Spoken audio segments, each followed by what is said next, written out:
Hi students, welcome back to the next part of this video wherein we'll cover different topics. One of them is minorities and marginalization. So in the last video, we covered this topic about marginalization done to Adivasis. In this part of the video, we'll see how the minority religious communities like Muslims are being marginalized.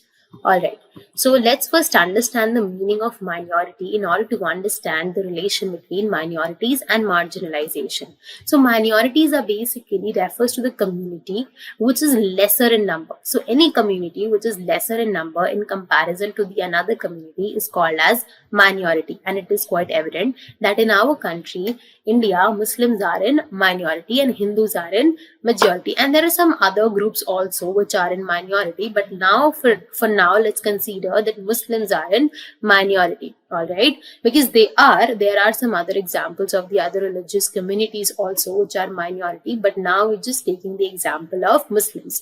Okay, so now we have understood that minority is a community which is lesser in number, which is fewer in number in comparison to the other community. So now over here we are comparing Muslim community to the Hindu community, as Hindu community is in majority to Muslim community. Okay, so let's understand how minority communities are being marginalized. Yeah, so we all know that since there are minorities and majority in a society, and so there could be a possibility that the majority dominates the minority. As we all know, that the majority community will obviously have more numbers, so it will be more powerful than the minority community, and so there could be a possibility that the more powerful group tries to dominate the less powerful group. And if this happens in the country, if they are being dominated by the more powerful group, there could be a possibility that they would get less resources as the more powerful group are getting, or they would be culturally dominated. That means that they won't be able to allow to profess their religion and their culture, to promote their culture in the society, and so on and so forth. So each and every how they're dominated and what steps are being taken to not to safeguard them, we'll understand all this in the other slides. As of now, let's recall what we read, what we understood in these previous slide. That is, what are minorities and why are they dominated. So minorities refers to a group or section of people which are lesser in number than the other people, and Muslims are the examples of the minority group. And since minorities are lesser in number than the majority, there could be a possibility that majority dominates the minority. Since obviously majority are more, they are more powerful, so there could be a possibility that the more powerful group dominates the less powerful group. Now here comes a question that why do we need safeguards for minorities? Now, as I said, that the more powerful group dominates the less powerful group, which is against the violation of the, since we know that India is a secular state and all the religions are equal for the Constitution of India. In India, all the religions are given equal rights and all the religions are promoted equally. You know, one religion is not particularly supported in India, and so it is not right to dominate one minority religious community, since in this case they will be given lesser rights, lesser access to the resources, and they will be culturally dominated. Their fundamental right would be violated. So there are some safeguards that that have been implemented by the Constitution, which we'll understand in the later slide. For now, let's just understand that why do we even need this? Why do we even need safeguards for minorities? Now, as I told you, that in case that they will be dominated, this will be against the secularism of the country. This will violate their fundamental right. This will also create anxiety in the minds of that group, because they will be culturally dominated. Okay, so we need safeguards to safeguard the culture of the minority group, to promote the cultural diversity of India, to protect the to protect the communities from getting culturally dominated, to remove the anxiety from the people's mind, to protect the cultural diversity, to protect them from any discrimination that happens. So there are 4 to 5 reasons as to why do we need safeguards for minorities. So let's recall again. So as I told you, that the minority groups gets dominated by the majority groups, since majority are more powerful. So we need safeguard in order to safeguard this group of society to not get culturally dominated, to get equal access to the rights, because otherwise their fundamental rights will be violated, to avoid, because since they will be dominated, it will create an anxiety in the minds of the people. So this does not happen. That is why we also need safeguards to protect the cultural diversity of the country and promote justice in India, to promote secularism in India. So this is why we need safeguards for minorities. Okay, so as I told you that we need safeguards for minorities, so these are the two, this is basically the protection of the minorities. And the first point says that the Constitution provides safeguards to protect India's culture diversity and promote equality and justice. So it basically says that safeguards are being given to the minority so that the cultural diversity of India is being protected, and it promotes equality and justice. As I told you that India is a secular state, and it becomes against the fundamental rights if some of the religious community is dominated by the majority religious community. It is against the fundamental rights of India, it is against the ideals of India, and so the Constitution has provided these safeguards to the minorities in order to protect the cultural diversity. Cultural diversity means that there are Hindus, there are Muslims, there are Sikh, there are Christians in the country, and each and every religion is given equal rights to promote their culture and follow their religion. And thus, in order to protect this culture, safeguards are being given to the minority. Minorities are being safeguarded. So the judiciary plays a crucial role in upholding the law and enforcing the fundamental rights. Now, as we have discussed in the previous chapters, wherein I have told you that in case that anybody feels that their right, any fundamental right has been violated, they will have the right to go to the court and file the petition against the other person who has tried to violate their fundamental right. So this is how judiciary plays a crucial role in upholding the law and enforcing the fundamental rights. Moving on, Muslims and marginalizations. Okay, so now we will understand in detail how Muslims and marginalization are interconnected. So Muslims are basically only 14.2% of India's population. They only comprises 14.2% in the entire population of India, which actually makes them a minority, because they hold a very small number, which makes them minority. But why are and how are they marginalized? Let's understand that. Now, okay, so as I told you that since minorities could be dominated by the majority group, because majority are always more powerful than the minority, then this domination can obviously lead to the deprivation of the social and economic development. Now, what do we mean by deprivation of the social and economic development? Since the minority group is dominated, right? So obviously the social there will be a deprivation of the social development. Let's understand how through an example. So okay, let's take an example of there is a society and there are Muslims and Hindus. Muslims are less in number in that societies, whereas there are Hindus which are more in that society, and there is a shop in the society, let's say Mother Dairy shop, and the owner of that shop is a Muslim. Okay, so let's say that there is a family, there is a man who always avoids going to that shop. The man is a Hindu man and he avoids going to that Mother Dairy shop which is owned by a Muslim. Now here that Hindu is not going to that shop because it is owned by Muslim, and not that there is some problem with the shop, right? The Hindu, that person Hindu is not, the person who is this Hindu person is not going to that shop to buy products from that shop just because that the owner of that shop is a Muslim. And so this is leading to the social development of that person who is Muslim. That person is obviously not having a social interaction with the other people. The other people who are not Muslims are not, does not want to socially interact with the other, with these Muslims, right? So this leads to the deprivation of the social development. That none of the other people that does not belong to Muslim communities does not want to socially interact with the Muslims, does not want to talk to Muslims, does not want to be friends with Muslim. This leads to deprivation of social development. And what do we mean by deprivation of economic development? This is quite evident that the person is not going to that shop to buy the products just because a Muslim owns it. Obviously, it is quite evident that if this person is not buying the product from that shop, the person will get economically deprived. The person will not get the money until and unless somebody buys the product from the shop. And if everybody tries to follow this practice that this man is doing, that everybody is stopped going to that shop, obviously the shopkeeper of that shop, that is the Muslim person, will not get the money and will eventually become economically deprived. So this example will make you understand how the majority community can deprive the minority community from the social and economic development.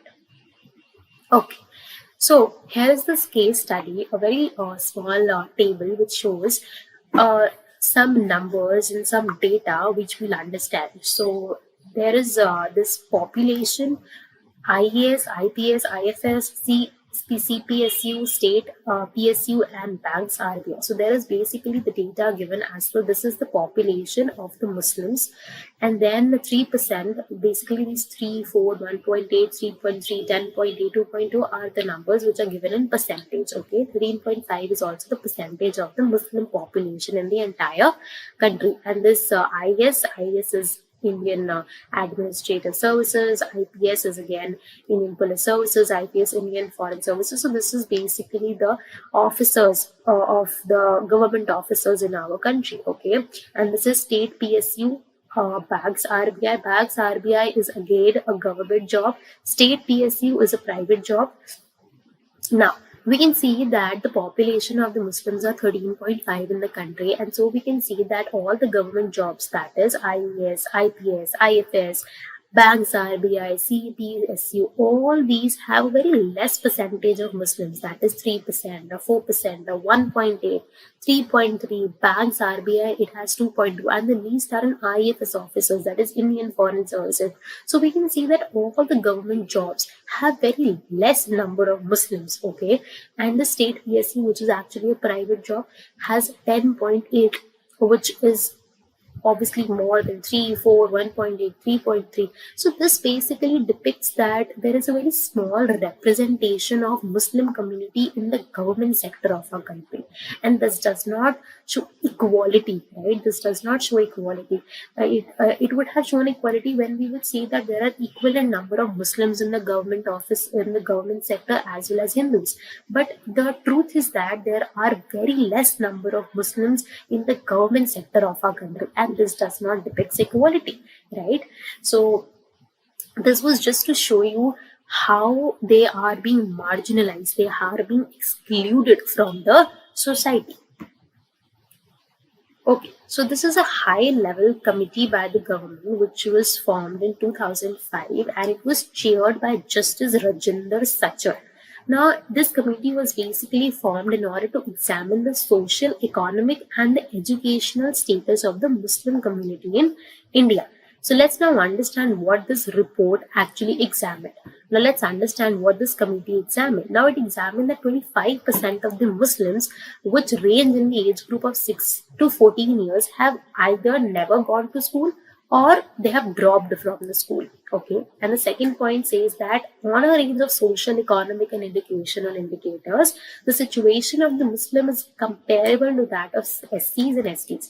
And now, as I have told you, that 25% of the Muslim children have either never gone to the school or they have dropped out from the school. And the situation of these children and the entire Muslim community is so worse that it is comparable to SCs and STs, that it is equivalent to the situation of what is of SCs and STs, and now you can imagine how bad it is. So this is what the committee actually reported, that 25% of the Muslims have either never gone to the school or they have dropped out of the school, and the situation has become so worse that they are comparable to the situation of SCs and STs, the tribal communities.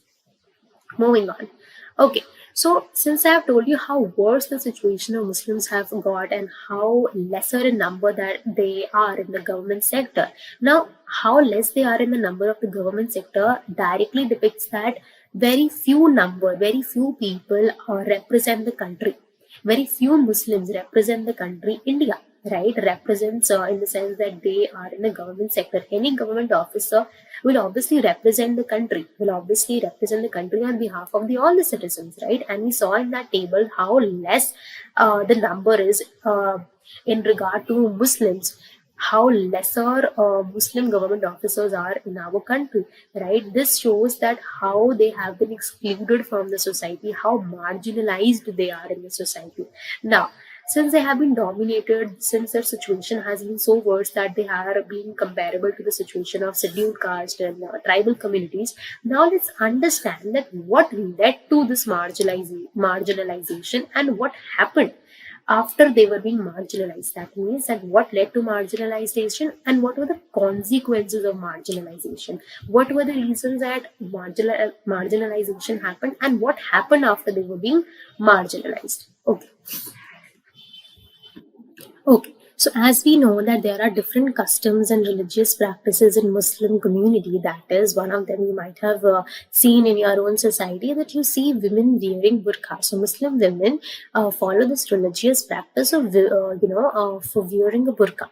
So let me give you an example, saying that okay, you see two women on the road. Okay, one of them is wearing a burqa and the other woman is not wearing a burqa. She looks like she is not wearing any burqa or something like that. So if I ask you that to tell which of the women is Muslim, you will directly tell me without the glimpse, without even taking a second, that the woman who is wearing burqa is the Muslim woman. And when I'll ask you what is the religion of the other woman, so you won't be able to tell me the religion of the other woman until you ask that woman her name or you talk to her. So you can actually know her religion by actually talking to her. When she speaks, you get to know her language. If you'll ask her name, you'll get to know her caste, and then you will be able to tell me that which religion does she actually belong to. So over here, Muslims have these kinds of religious practices which make them look different than the majority community. Now you understand what I'm trying to say. Basically, religious practices such as wearing a burqa make Muslim women look different from the other women who belongs to the majority community. And some people think that because they follow such religious practices and they look different from us because of this religious practices, maybe that they're different from us. And this is the reason why they very people try to exclude them from the society, because they feel that they are different from us, because they look different from us because of such religious practices that they follow. Okay, this is what is written in the very first point, that is distinct practices and custom leading to identification as different. That because they follow such religious practice of wearing a burqa, which makes them look different than the other people, makes some people think that maybe they are different from us, and which leads to exclusion of Muslim people from the society, which further leads to marginalization, migration from places where they live, uh, and ghettoization, sometimes leading to prejudice and conflicts. Now, what does we mean by this? Now, since we know that there are some religious practices like wearing a burqa, which makes some people feel like they are different, which leads to exclusion of that community. And since we are excluding that community, obviously, if we are excluding that community will feel unsafe amongst us, and they will try to move out from the center of the society. They will start living in the societies.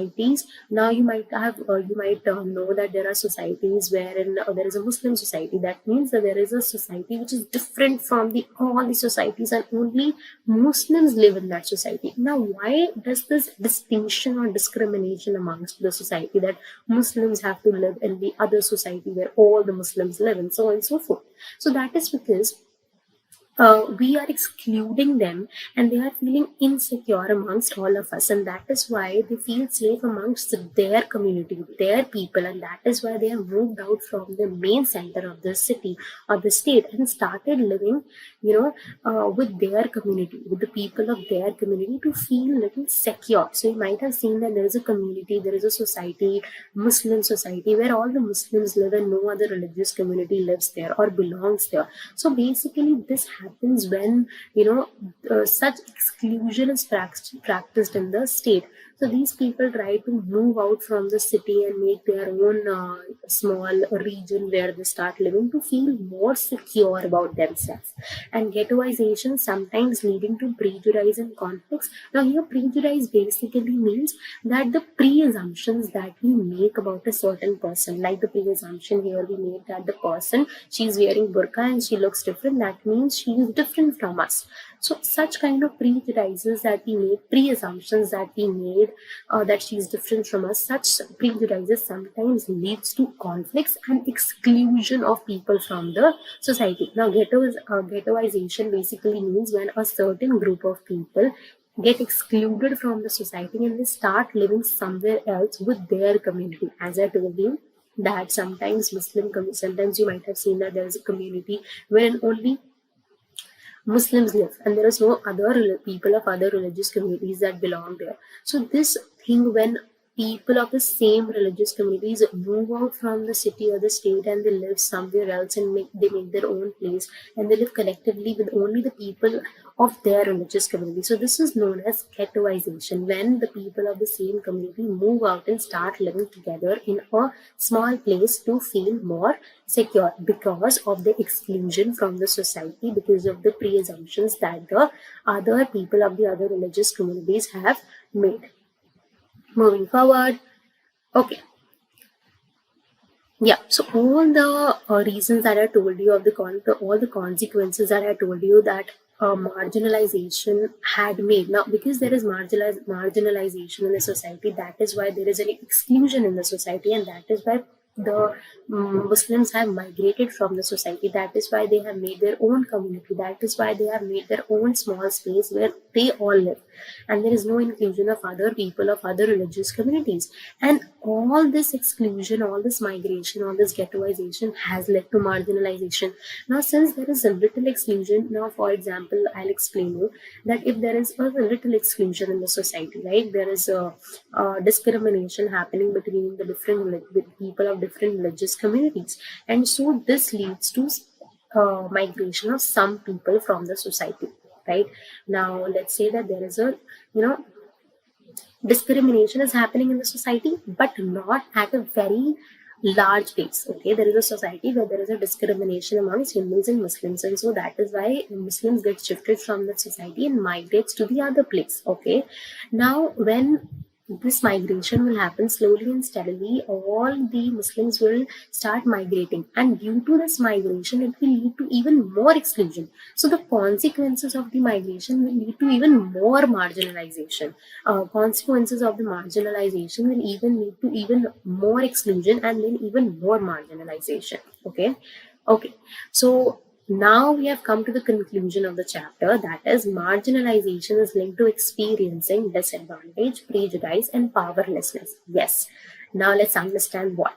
Now, basically, we understood marginalization through two examples, through Muslims and through Adivasis. And in the case of Adivasis, we saw that people made stereotypes in Adivasis, and maybe Adivasis are backward, they have lack of advancement. And whenever someone tells us, whenever someone says Adivasis, the first thing that comes to our mind is, okay, people wearing colorful costumes, having headgears on their head, and dancing weirdly. So this basically comes to our mind. So this is a stereotype that we have created when it comes to Adivasis, that Adivasis are backward, they live in the forest, and they wear weird costumes with headgears on their head.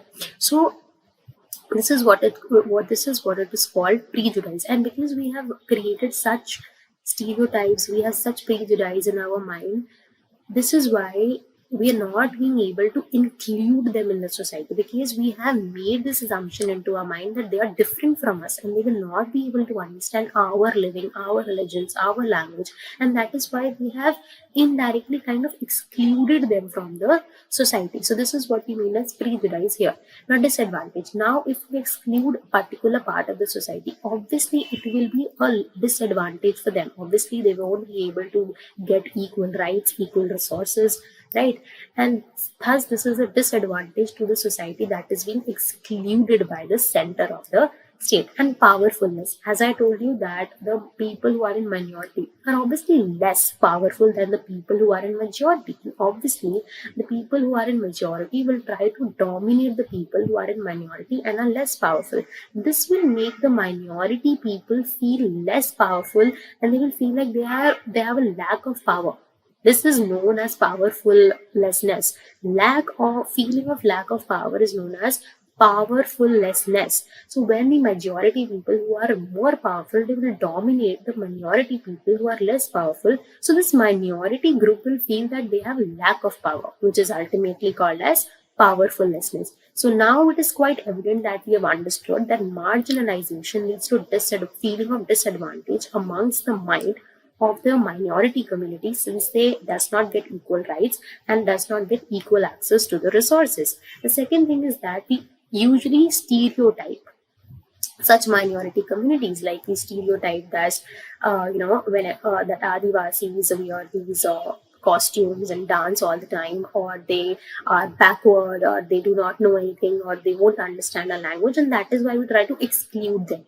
And what stereotype we have created for the Muslims, that if we tend to judge them through the religious practices that they follow, that is wearing a burqa. Now, if they are wearing a burqa, we are already creating an assumption that they're different from us, even though they are not. But still, we are creating this assumption that because they look different, they are different. Okay, so marginalization leads to disadvantage, prejudice, and powerfulness amongst the minority communities who are being excluded and marginalized. And these communities want to maintain their cultural distinctiveness while having access to rights, development, and other opportunities.